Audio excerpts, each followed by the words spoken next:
Azalete uyako kanina ikwenanga wapi uyako kanina sanjolanga yakatomina tomina mokosi yakatomina nokola nokola sonzi maka nanyango aboyaka fada tango eso atomboli nanyango akitisa fada elomba atelemi na bomoi nanga nani apusana apusana. Merci d'être avec nous. Nous allons vous parler de deux postérités. Parce que vous devez savoir à quelle postérité vous appartenez. Parce qu'il y en a deux. La postérité de la femme et la postérité du serpent. Tu es de quelle postérité? Nous allons dans la Bible et là, nous allons découvrir les deux postérités. Nous sommes dans Genèse chapitre 3. Nous pouvons lire à partir du verset 9. Mais l'Éternel Dieu appela l'homme et lui dit, « Où es-tu »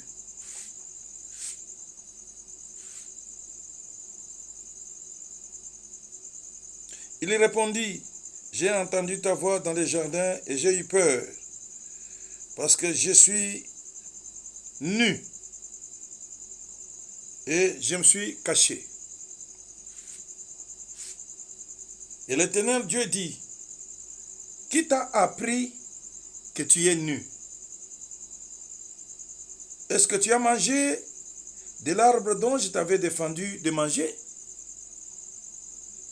L'homme répondit, « La femme que tu as mise auprès de moi m'a donné de l'arbre et j'en ai mangé. » Et l'Éternel Dieu dit à la femme, « Pourquoi as-tu fait cela? » La femme répondit, « Le serpent m'a séduite et j'en ai mangé. » L'Éternel Dieu dit au serpent, « Puisque tu as fait cela, tu seras maudit entre tous les bétails et entre tous les animaux des champs. Tu marcheras sur ton ventre et tu mangeras de la poussière tous les jours de ta vie. Je mettrai l'inimitié entre toi et la femme, entre ta postérité et sa postérité. Celle-ci, donc la postérité de la femme, celle-ci t'écrasera la tête et tu lui blesseras les talons. Amen. Ici, nous avons fait la lecture du texte biblique où Adam, Ève et le serpent sont devant le tribunal divin. Dieu pose la question à Adam, qui lui a appris qu'il était nu. A-t-il mangé les fruits? Adam, au lieu de répondre à la question posée, oui, j'ai mangé les fruits, non. Il rejette la faute à sa femme. C'est Ève qui m'a donné ce fruit et j'en ai mangé. Ève, pourquoi as-tu fait cela? Oh, le serpent m'a séduite et j'en ai mangé. L'Éternel se retourne vers le serpent. Il ne pose pas de questions, mais il dit, tu seras maudit entre toutes les bêtes de champ. Tu mangeras de la poussière tous les jours de ta vie.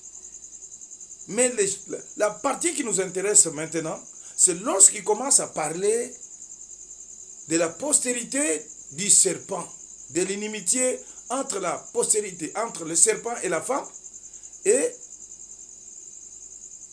la postérité du serpent et la postérité de la femme. La première question que nous allons nous poser, et c'est celle de savoir, pourquoi Dieu n'a-t-il pas parlé de la postérité d'Adam? Il pouvait peut-être dire, je mettrai l'inimitié entre toi et Adam, entre ta postérité et la postérité d'Adam. Mais Dieu ne dit pas ça. Il dit, je mettrai l'inimitié entre toi et la femme. Entre ta postérité, à toi le serpent, et la postérité de la femme. Qui était la postérité du serpent? Parce qu'en lisant la Bible, on dit qu'Adam était aussi fils de Dieu. Mais qui est le fils ou la postérité de Satan? La postérité du serpent, c'est qui? Alors, si vous comprenez cette vérité, vous allez comprendre les restes des enseignements bibliques concernant les péchés. Alors, Adam a été créé par Dieu à son image, selon sa ressemblance. Il était fils de Dieu. En désobéissant à la parole de Dieu, en voulant devenir souverain, autonome, indépendant vis-à-vis de Dieu, et en désobéissant à la parole de Dieu, Adam était mort selon la parole de Dieu. Dieu avait dit, les jours où vous en mangerez, vous mourrez. Et quand on pose la question aux gens, est-ce que quand ils ont mangé les fruits, ils sont morts sur place? Les gens disent non. Mais nous vous disons, oui, ils étaient morts sur place.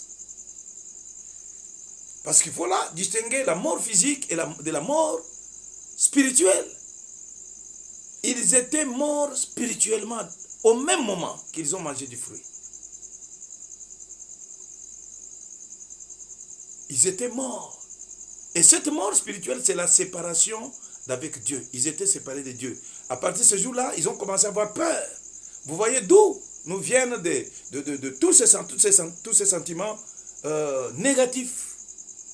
La peur, la tristesse, la jalousie, la haine et consort, toute cette cohorte des émotions et des sentiments négatifs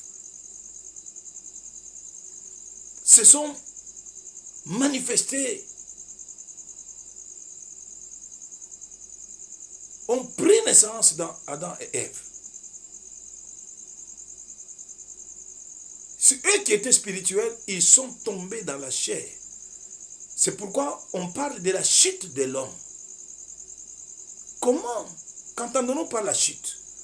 C'est-à-dire l'homme qui avait l'esprit de Dieu en lui, les souffles que Dieu lui avait insufflés. L'esprit de Dieu était dans son esprit. Et lorsqu'il a désobéi à la parole de Dieu, les souffles de Dieu, l'esprit de Dieu est sorti. Et parce qu'il n'a plus ses souffles, l'homme a fait une chute libre. Et à partir de ce moment-là, il pouvait commencer à avoir peur, avoir honte, avoir la crainte, avoir beaucoup de choses, des sentiments négatifs. Maintenant, il ne pouvait plus dominer sur les animaux et sur toute la créature. Toutes les créatures. Il a perdu la domination et le diable a récupéré cette domination et ses pouvoirs pour commencer à régner sur l'homme.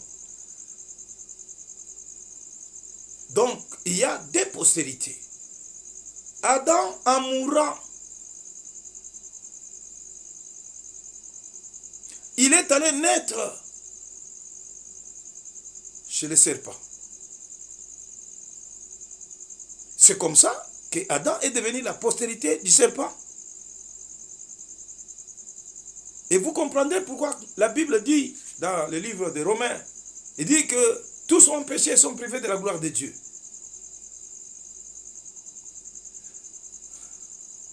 C'est parce que Adam, en mangeant les fruits, toutes les semences reproductrices du genre humain, de l'espèce humaine, se trouvaient en lui.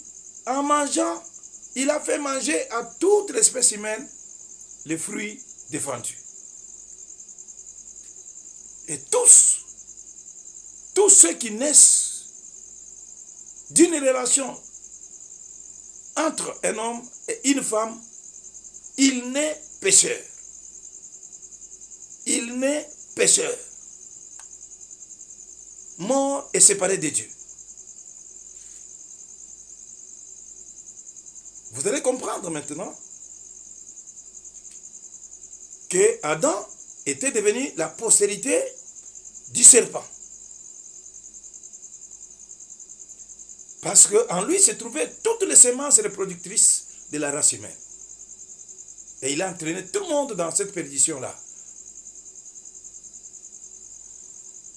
Dans cette mort-là. Mais de l'autre côté, il y avait la femme. La femme, quand elle a mangé les fruits, rien ne s'est passé.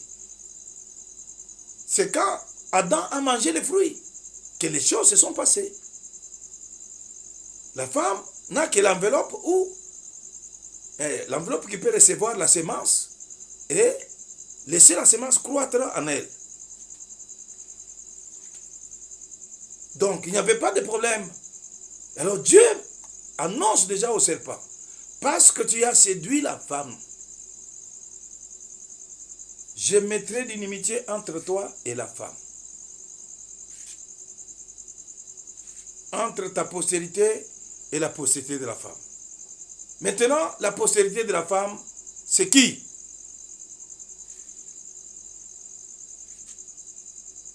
La postérité de la femme, donc question ici, c'est Jésus-Christ.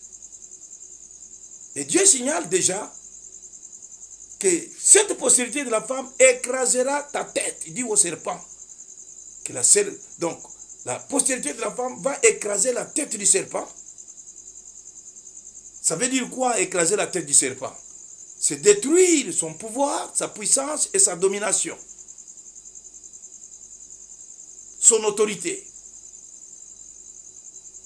Jésus, Dieu annonce que Jésus, qui va naître de la femme, sans les contacts de la femme avec l'homme, cet enfant qui va naître, sans le concours d'une semence humaine, pécheresse, cet enfant-là, lui, il viendra écraser, détruire la puissance, l'autorité, les pouvoirs et la domination du serpent. Mais par contre, lui, le serpent, il va les mordre, les blesser au talon. Et c'est pourquoi vous avez vu que Jésus était crucifié avec les clous dans les mains et dans les pieds. Donc, les talons, ce sont les espaces qui sont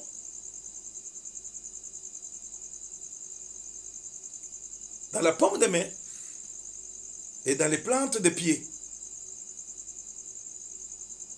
Et alors, c'est à partir de cette postérité de la femme, qui est Jésus-Christ, que Dieu va maintenant recréer, faire une nouvelle création de la race humaine. Dieu pouvait tuer tout le monde et puis créer encore. Mais il devait confondre l'ennemi, Satan le diable, qui avait voulu perdre toute la race humaine. Mais Dieu a dit qu'il va utiliser seulement la femme. La femme va donner naissance à un fils qui viendra vaincre Satan et récupérer l'autorité, le pouvoir, la puissance et la domination que le diable avait déjà confisqué. Il va les remettre encore à l'homme. Dieu a annoncé la création, la nouvelle création.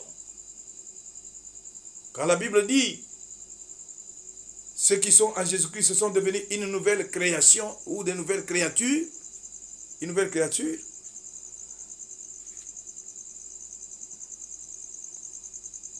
les choses anciennes sont passées, voici toutes choses sont devenues nouvelles.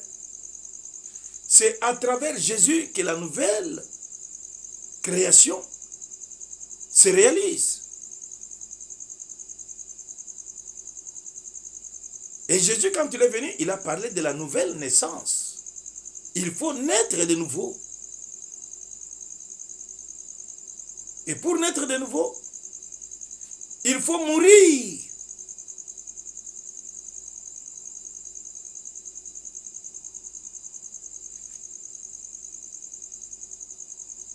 Au péché.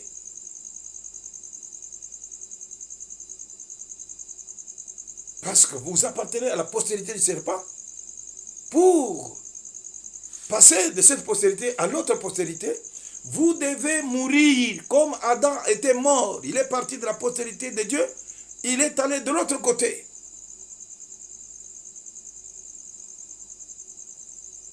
Lui qui est enfant de Dieu, il a désobéi, il est tombé dans le péché, il est mort, il est passé de l'autre côté, il est devenu la postérité du serpent. Maintenant, tous ceux qui sont de l'autre camp, tous ceux qui sont de la postérité du serpent, pour passer maintenant à la postérité de la femme, ils doivent mourir. C'est-à-dire, ils doivent obéir à l'évangile, reconnaître leur état de pécheur, reconnaître leur nature pécheresse, et puis reconnaître que Jésus-Christ est leur sauveur, c'est lui qui est venu mourir sur la croix et sauver leur vie. Et quand la personne accepte que Jésus est son sauveur, cette personne est sauvée, il est passé de la mort à la vie, de la postérité du serpent à la postérité de la femme. C'est à travers Jésus-Christ que nous devenons les enfants de Dieu. C'est comme ça que la Bible dit dans Romains chapitre 8, ce qu'il a connu d'avance, il les a aussi prédestinés à être semblables à l'image de son Fils, pour que son Fils fût le premier-né entre plusieurs frères. Donc, lorsque dans la prédestination de Dieu, nous avons été connus comme enfants de Dieu, Dieu nous donne cette grâce de mourir à la postérité du serpent et de naître dans la postérité de la femme et de devenir les petits frères de Jésus-Christ. Jésus-Christ devient notre frère aîné. Et nous sommes ses frères cadets. Nous appartenons à la famille de Dieu. Et nous pouvons prier, notre Père qui es aux cieux. Je crois que vous avez compris.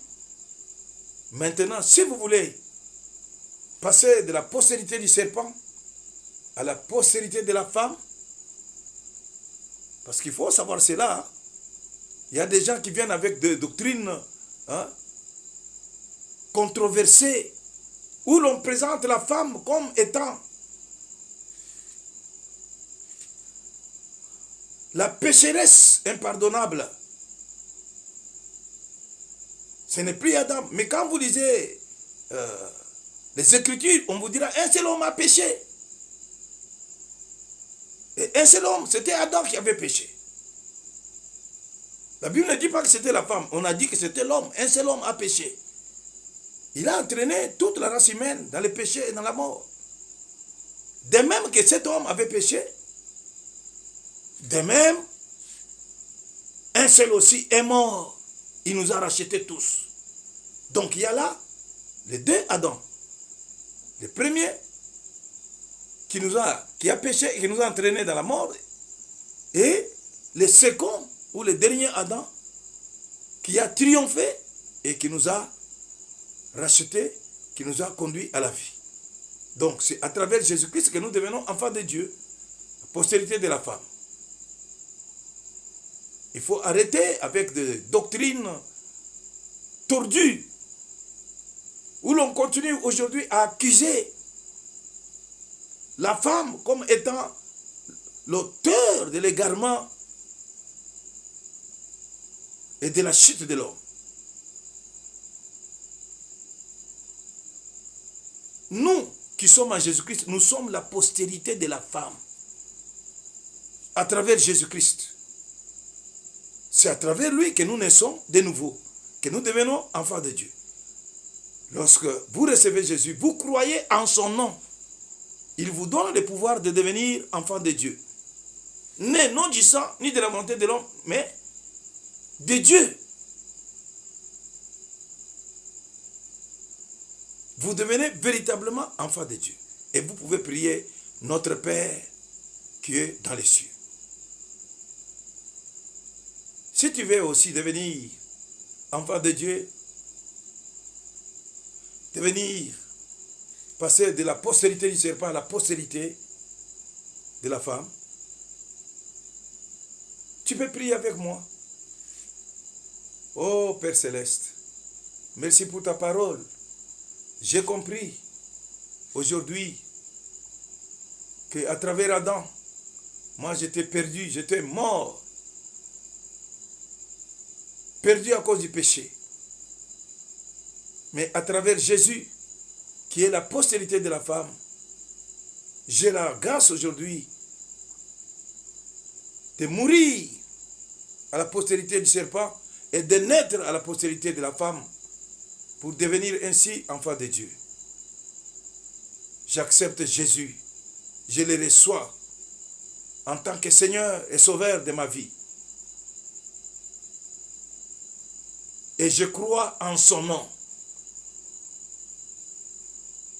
Merci Père, parce que tu m'as sauvé et tu m'as donné une nouvelle identité et je suis devenu enfant de Dieu. Merci, au nom de Jésus-Christ. Amen.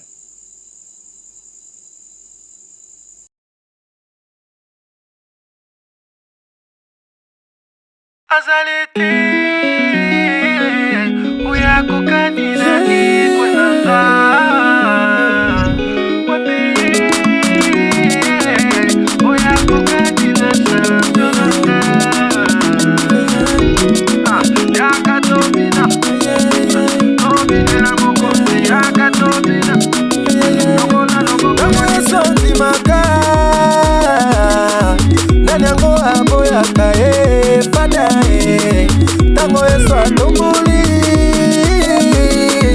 nanyango akitisa fada elomba atelemi na bomoi nanga nanya apusana apusana.